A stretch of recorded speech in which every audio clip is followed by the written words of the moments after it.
Hello everyone, my name is Dr. Rupinder Syal and welcome again to Spartan Tutorials. So in the last lecture we discussed the structural lipids. I could not finish the lipids and signaling in the last lecture, so that's why I decided to pause, and now we are going to finish the last kind of remaining part of the lipids lecture, and that is lipids and signaling and other functions. Okay, so lipids along with structural roles and storage roles, उनके कई और ज़्यादा functions हैं. एक तो ये है कि वो फ्यूल रिजर्वोयर हैं हमारे, राइट, चाहे वो प्लांट्स हैं, चाहे वो एनिमल्स हैं, चाहे वो बैक्टीरिया हैं. और दूसरा ये है कि वो स्ट्रक्चर में बहुत हेल्प करते हैं, जैसे मेम्ब्रेन्स में. तो हमने पिछले लेक्चर में जैसे डिस्कस किया, right, glycerophospholipids, galactolipids, sulfolipids, sterols and all that, right. तो कई तरह के मेम्ब्रेन लिपिड्स हैं, लेकिन इसके अलावा लिपिड्स के कई और फंक्शंस भी हैं, तो आज हम वही डिस्कस करने जा रहे हैं. Okay, so let's get started. So first is lipids in signalling. तो सिग्नलिंग में लिपिड्स का काफी इंपॉर्टेंट रोल है. सिग्नलिंग का बेसिक जो पर्पस है वो ये है कि जो सेल है उसको आउटसाइड एनवायरनमेंट में क्या हो रहा है, चाहे वो डिफरेंट सेल्स हैं, चाहे वो टोटली आउटसाइड एनवायरनमेंट है, उसमें क्या हो रहा है और उसके अकॉर्डिंग उसको कुछ चेंज करना चाहिए या नहीं करना चाहिए, वो कैसे सेंस करता है, right. So that is the whole purpose of signalling. सो इसमें for example there are many signalling pathways are involved. जो लिपिड्स के लिए, जो लिपिड्स जिनमें इंपॉर्टेंट हैं, for example that is called the inositol triphosphate pathway, IP3 pathway, and also diacyl glycerol, DAG pathway, diacyl glycerol pathway.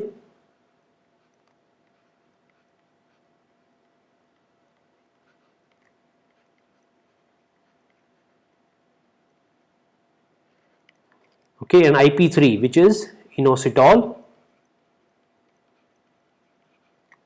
1, 4 and 5,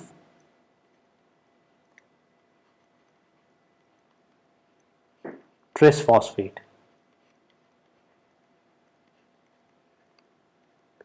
Alright, so what happens is कि signalling molecule जो है वो कोई भी हो सकता है. It can be a hormone, it can be a small molecule. Signalling molecule जो है वो एक रिसेप्टर पे बाइंड करता है जो G प्रोटीन कपल्ड रिसेप्टर है, GPCRs.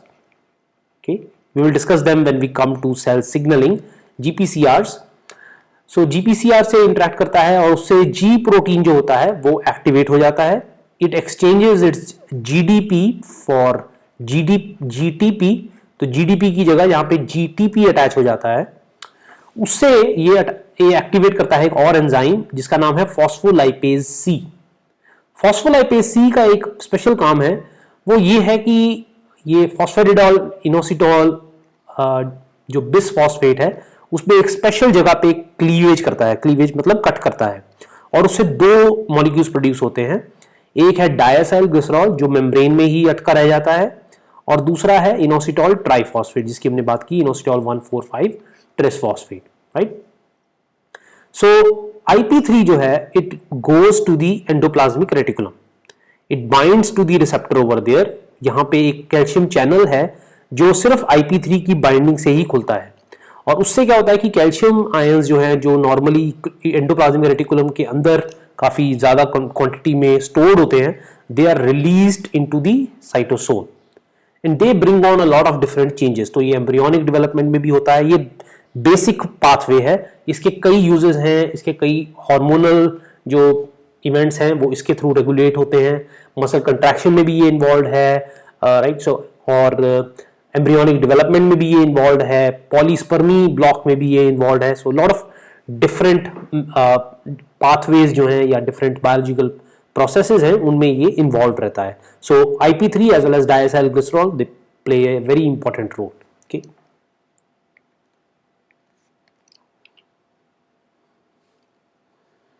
next is the pain signaling. So pain and inflammation related signaling. So इसमें क्या होता है कि मेम्ब्रेन फॉस्फोलिपिड्स में अरेकिडोनिक एसिड एक होता है. Arachidonic acid basically is a 20 carbon 4 double bond containing fatty acid.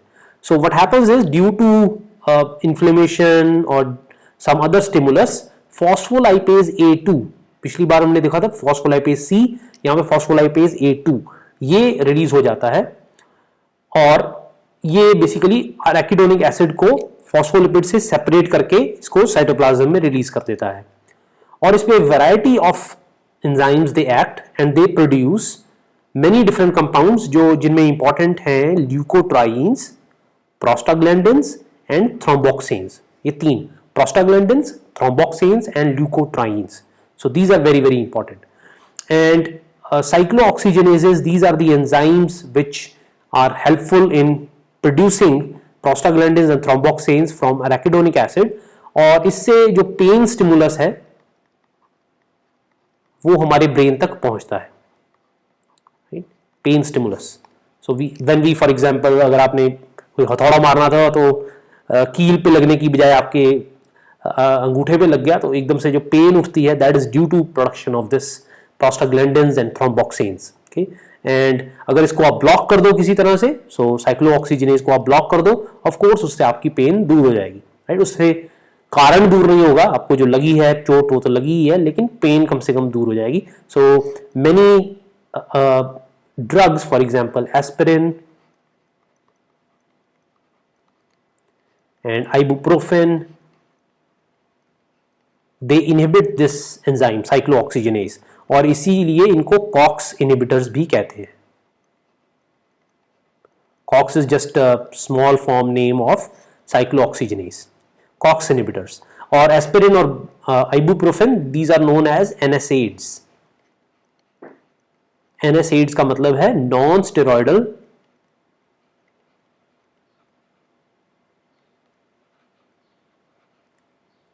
Anti inflammatory drugs.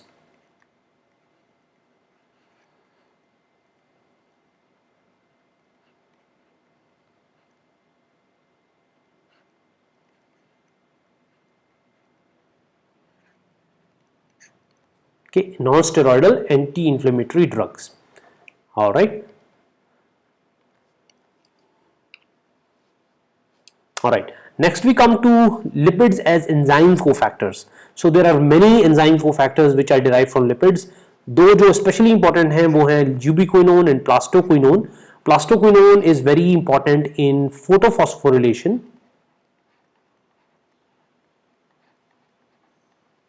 So photosynthesis में ये काफी important role play करता है. In our later lectures we will go deep into the structure of plastoquinone. पर यहाँ पे आप देख सकते हैं कि ये जो कार्बोक्सिलिक ग्रुप है यहाँ पे CO, right, that can accept a proton as well as an electron to get converted to, for example यहाँ पे OH है, यहाँ पे रेडिकल बन गया है और फिर यहाँ पे फिर दोबारा OH बन गया है, right. So it can accept protons as well as electrons. Or similarly ubiquinone, this is involved in oxidative phosphorylation, right. इसको हम कोएंजाइम Q भी कहते हैं, right, oxidative phosphorylation.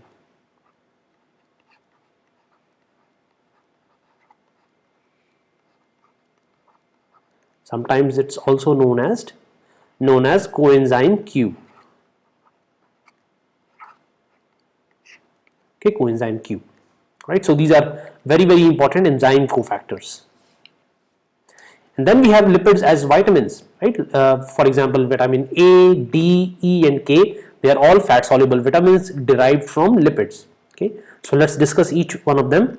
So vitamin D very very important for our calcium homeostasis. तो calcium के levels और calcium को absorption में vitamin D plays a very very important role. This is the structure of vitamin D. So what happens is कि actually जो हमारा skin होती है उसमें एक कंपाउंड होता है, उसका नाम होता है 7-dihydrocholesterol.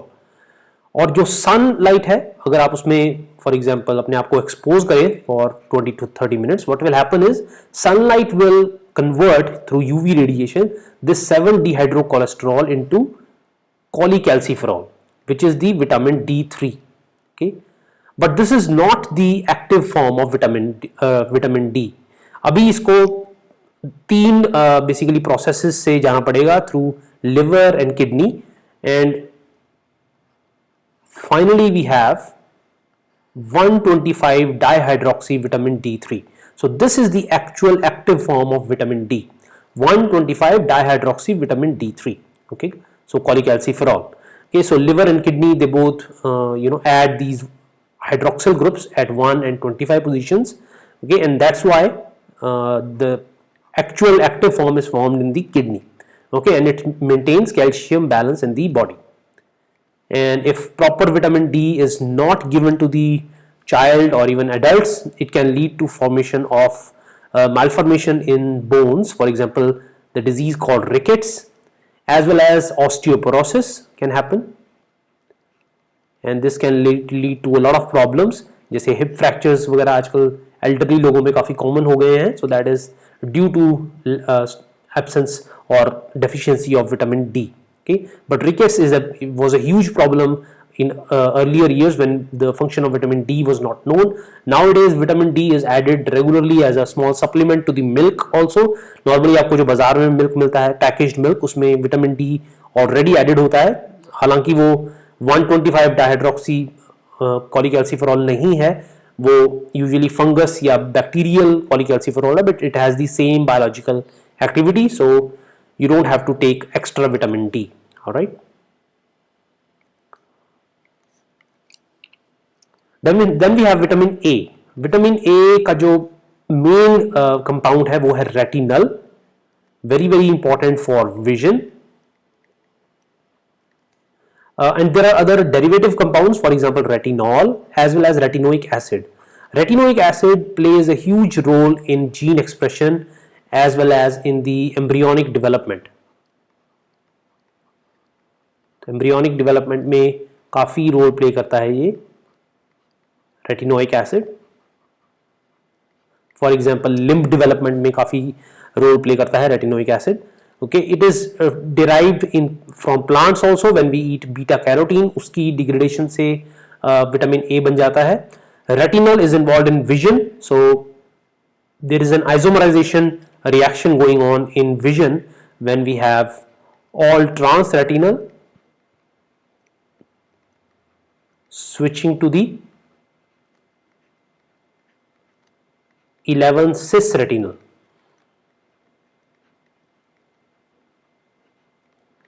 Okay, so this is the basic reaction involved in vision, right, and that conveys the signals to the rods and the cones to send the signals to the brain, right. So that is involved in vision, and that's why deficiency of vitamin A leads to night blindness also.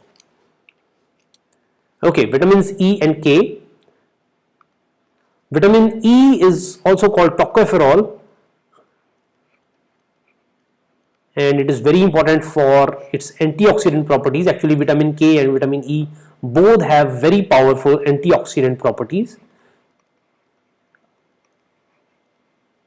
So जो oxidative phosphorylation है, जो normal हमारी respiration है, उसके दौरान काफ़ी radicals produce होते हैं, और antioxidants like vitamin E and K, they basically are involved in destroying these free radicals because they can damage a lot of proteins, damage a lot of DNA, right. So vitamins E and K are very important, and vitamin E is very important in maintaining fertility also.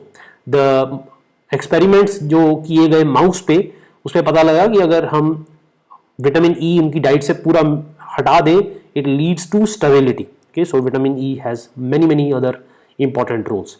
Okay, so that finishes our discussion of lipids. Okay, we will continue next time with amino acids and proteins. So that is the next important macromolecule. Proteins का तो नाम ही protein से आया, proto means first, so they are actually the first importance. So we will continue our discussion with that. Okay, so I hope you liked the video today. If you liked it, please give it a thumbs up and subscribe to my channel. Okay, see you soon in the next video. Take care and bye bye.